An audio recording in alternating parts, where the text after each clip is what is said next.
The wind howled through the barren landscape as I trudged through the snow, the biting cold tearing at my skin like a rabid animal. I pulled my scarf tighter around my face, but it did little to keep the frost from biting into my flesh. Iceland in the dead of winter was no place for a human being. But I wasn't here for leisure. I was here to kill a Draugr. I had heard rumors before. Whispers of ancient undead warriors who roamed the coldest parts of the world, bound to their graves by greed and hatred. They weren't just stories. I'd seen enough in my line of work to know there was more to myth than folklore. But this was different. This was real. And whatever had come out of that ancient tomb in the mountains was tearing through the village like a butcher in a slaughterhouse. The small cluster of homes in the valley below looked peaceful from a distance. But as I approached, the smell hit me. Death. It clung to the air, thick and nauseating. The villagers were waiting for me, what few remained, huddled inside the church. Their eyes, wide and haunted, told me everything I needed to know. They were terrified. This wasn't just some overgrown wolf or a bear gone mad with hunger. I stepped through the village, my boots crunching over the freshly fallen snow. Blood dotted the path, dark against the pristine white. It smeared across doorways, across windows, as if someone, or something, had tried to claw its way inside. I didn't have to wait long to see the aftermath. In the village square, bodies lay broken and torn apart, their limbs scattered like toys ripped from a child's hands. Guts spilled out onto the snow, steam rising from the still warm entrails. One poor soul, his face half-eaten away, stared up at me with lifeless eyes, his mouth frozen in a silent scream. I could see his ribs, split open as if someone had tried to crawl inside him and wear him like a suit. I fought the bile rising in my throat and crouched down next to the nearest body, a man, or what was left of him. The skin was peeled back, shredded by something impossibly strong. His torso had been crushed inward, as if the weight of the world had come down on him. And the worst part, his skull had been caved in, but not with a weapon. The sheer force it would take to do that, with hands alone. This wasn't human. A crack of wood breaking behind me sent a shiver up my spine. I whipped around, rifle raised, my eyes scanning the snowy landscape. The village was quiet, the only sound the wind tearing through the trees. Then I saw it. In the distance, a figure loomed, moving with the slow, deliberate gait of a predator that knew it didn't need to run. It was massive, at least 7 feet tall, its skin pale and mottled like old meat. Long, matted hair hung from its scalp, and beneath the dark beard, its teeth were bared in a permanent snarl. The Draugr. Its eyes locked onto me, glowing faintly in the fading daylight, and it let out a deep, guttural growl that seemed to reverberate through the earth. It wore the remnants of ancient armor, cracked and rusted, but still clinging to its decaying frame. I had seen plenty of monsters in my life, but nothing like this. This was raw, primal rage. The embodiment of death itself. I didn't wait for it to close the distance. I aimed the rifle and squeezed the trigger. The shot cracked through the mountains, hitting the creature square in the chest. But it didn't stop. It barely even staggered. The bullet had torn through its armor, but its flesh, thick, rotten, seemed almost impervious. I cursed under my breath and fired again. This time, the Draugr roared, an ear-splitting sound that chilled me to the bone. It charged, moving faster than anything that size had the right to, and before I could react, it was on me. The blow came fast, a hammer-like fist slamming into my chest, sending me flying back into the side of a nearby building. The impact knocked the wind out of me, and I felt the sharp crack of ribs breaking. Pain shot through my body, but I couldn't afford to think about that now. The Draugr was coming for me, its heavy footfalls shaking the ground with each step. I scrambled to my feet, reaching for my machete. My rifle was useless now. I needed to get in close.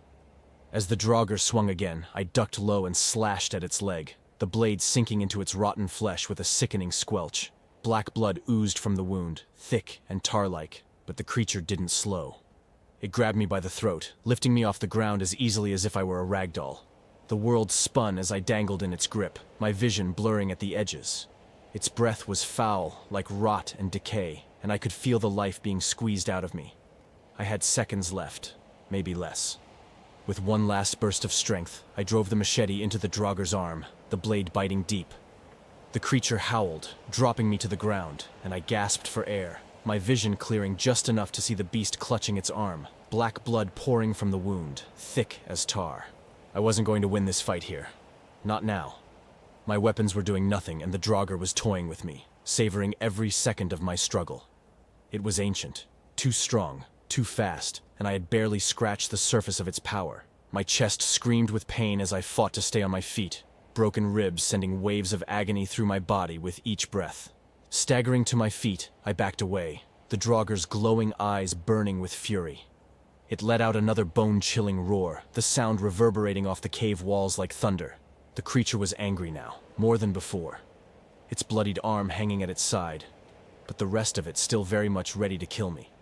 I knew then I had to retreat, regroup, and find another way to take this thing down.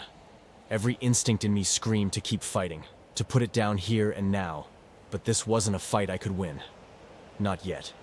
I needed more than just brute force. The wind whipped through the cave's entrance as I turned and ran, my legs barely holding me up. The cold outside bit into my wounds as I stumbled down the rocky path. I could hear the Draugr behind me, its heavy footfalls echoing in the distance as it chased me, but I didn't look back. My only focus was surviving the next few minutes. I could feel its presence fading as I reached the tree line, my breath coming in ragged gasps, each inhale a stab of pain in my chest. The Draugr's roar echoed in the distance one last time, but it didn't follow. Not now, at least. It had its horde to protect, and I wasn't enough of a threat to make it leave its lair. Not yet. I collapsed against a tree, blood soaking through my coat, my body barely holding itself together. I had to figure out a new plan. My weapons, my tactics, they weren't enough. But I wasn't done yet. I'd come back. I'd be ready. And next time, the Draugr wouldn't be the one walking away. One thing was certain. This fight was far from over. The next morning, the cold was more brutal than ever, biting into my bones as I stood outside the village elder's hut. I hadn't slept. Not after what I'd seen. The Draugr had nearly torn me apart, and my rifle had barely made a dent. This thing wasn't just dangerous, it was damn near invincible. The elder, an old woman with eyes like ice, sat cross-legged by the fire, her hands wrapped in furs. She had the look of someone who had seen too much, and was no longer shocked by the horrors of the world. "You've seen it," she said, her voice a low rasp. "I've fought it," I muttered, still feeling the ache of broken ribs. She nodded as if that were the only response she expected. "You won't kill it with bullets. The Draugr is ancient. Its power comes from greed and hatred. Fire and iron are your only hope, and not the kind of iron you carry. You need something forged with purpose. The old ways." I wasn't in the mood for cryptic nonsense, but the way she spoke had weight to it. Where do I get something like that? She stood, moving to the back of her hut where a dusty chest sat. From it, she pulled a long, rusted blade, an ancient Viking sword. The metal looked brittle, worn with age, but the moment it touched her hands, I felt the air shift, like some unseen force was awakened. "This," she said, offering me the sword. "It was forged long ago to fight creatures of the old world. Its edge is dull, but with fire and iron, it will cut through that monster." I took the blade, feeling its surprising weight. It wasn't much to look at, but I had learned long ago that appearances meant little in my line of work. I thanked her, though she merely nodded, returning to her fire without another word. The blacksmith's forge burned hot as the hammer came down on the blade again and again, the sound ringing through the still air. I watched as he worked, shaping the old iron into something deadly once more. With each strike, sparks flew, illuminating the dim workshop in flashes of red and orange. The blade took shape, runes carved into its surface glowing faintly in the heat. By the time the blacksmith handed it to me, the sword felt like a new beast entirely. Sharpened and blessed with ancient sigils, it was ready to meet the Draugr on equal terms. I strapped it to my back, along with makeshift incendiary devices I'd managed to cobble together from local supplies. Oil-soaked rags, bottles filled with flammable liquids, I was going to burn that creature out of existence if I had to. The trail led me up into the mountains, through the dense forest, and into a series of jagged rocks. The snow was thicker here, undisturbed except for the deep prints left by something massive. The cold was biting, the wind howling through the trees, but I could feel the presence of the Draugr. Its energy hung thick in the air, almost like the stench of rot that followed it. As I climbed higher, the terrain grew steeper, and the shadows grew darker. The cave system loomed ahead, its entrance wide enough to swallow a house. I could feel the chill emanating from it even before I stepped inside, like the very walls were made of ice. The stench was overpowering the moment I crossed the threshold. Rotting flesh, thick and suffocating. Bones littered the floor, some human, some animal, all gnawed to the point of unrecognizability. My boots crunched over them as I made my way deeper into the cave, my flashlight casting long shadows against the jagged walls. Then, I heard it, the scrape of metal, the low growl echoing off the stone. The Draugr was near. As I moved further in, I stumbled into what must have once been a burial chamber. Massive stone slabs lined the walls, each carved with ancient runes and filled with offerings, rusted shields, swords, and piles of gold coins. But the real horror lay in the center of the room. The Draugr's hoard. The creature sat hunched over its treasure, its massive form looming in the dim light. Piles of gold coins and jewels surrounded it, but the creature's eyes, those horrible glowing orbs, were fixed on me. Before I could react, the Draugr was on its feet, charging at me with terrifying speed. I barely had time to draw the sword before it was on me, its claws swinging in a vicious arc. I ducked, feeling the air shift as the claws missed me by inches. The force of the swing sent a nearby stone slab crashing down, pulverizing whatever remained of the bones inside. I lashed out with the sword, the newly forged blade cutting deep into the Draugr's arm. Black blood spurted from the wound, thick as tar, and the creature howled, a sound that shook the very walls of the cave. But it didn't stop. It never stopped. The Draugr lunged, grabbing me by the arm and slamming me into the wall. Pain shot through my body as I gasped for breath. The creature's grip was like iron, its claws digging into my flesh, blood soaking my coat. I slashed wildly with the sword, catching it across the chest, but it barely flinched. I needed fire. With my free hand, I fumbled for the bottle of oil in my pack. I smashed it against the creature's face, the liquid pouring down its neck and chest. With a flick of my lighter, the flames ignited, spreading across the Draugr's body in an instant. The fire roared to life, consuming the creature in a wave of heat and light. The Draugr thrashed wildly, its screams echoing through the cave as the flames ate away at its rotting flesh. But it didn't die. Even engulfed in fire, the Draugr charged at me, its clawed hand swiping across my chest, ripping through my flesh like butter. I screamed, feeling the warm blood pouring down my body. But I couldn't stop now. I had to finish this. With a final surge of strength, I drove the sword deep into the creature's chest, twisting the blade as the runes flared to life, burning bright against the flames.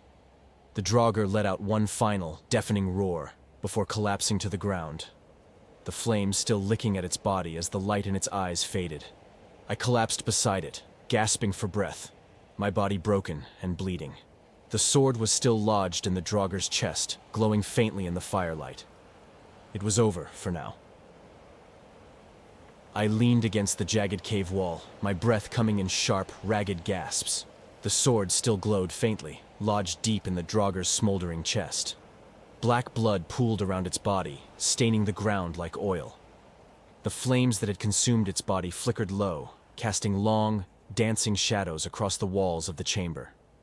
I wiped the blood from my face, wincing as my torn flesh protested with every movement. The pain was excruciating, but the battle wasn't over yet. I staggered to my feet, the weight of the last few hours heavy on my bones.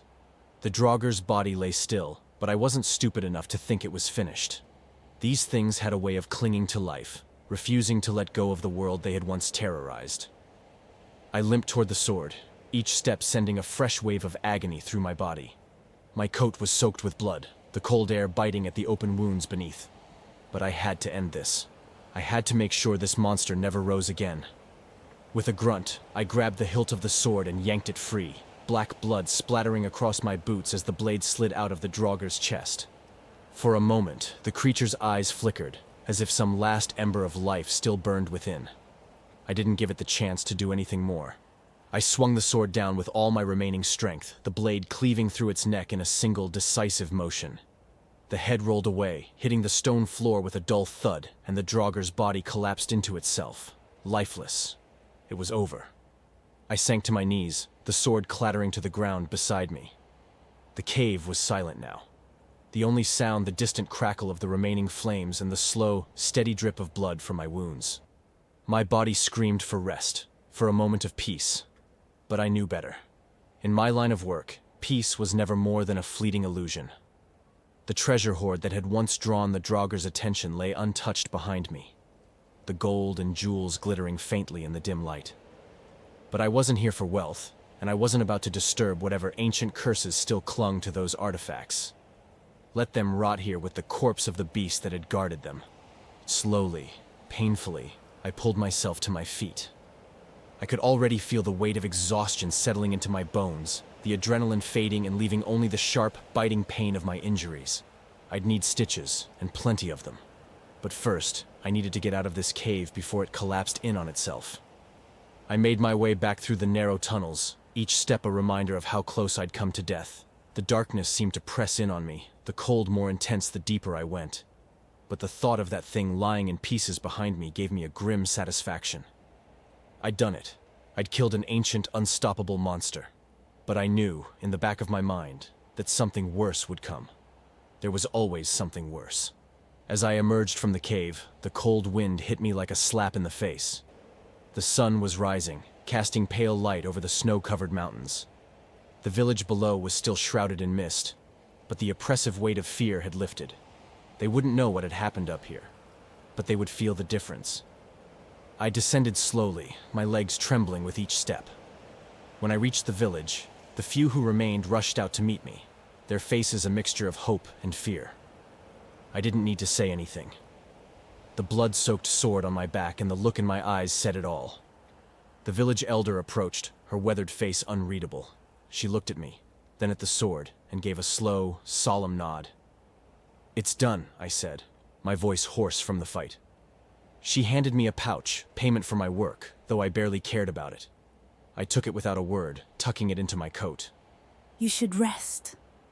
She said quietly. But I shook my head. "Rest comes later," I muttered, already turning away. I had a plane to catch, and another job waiting on the other side of the world.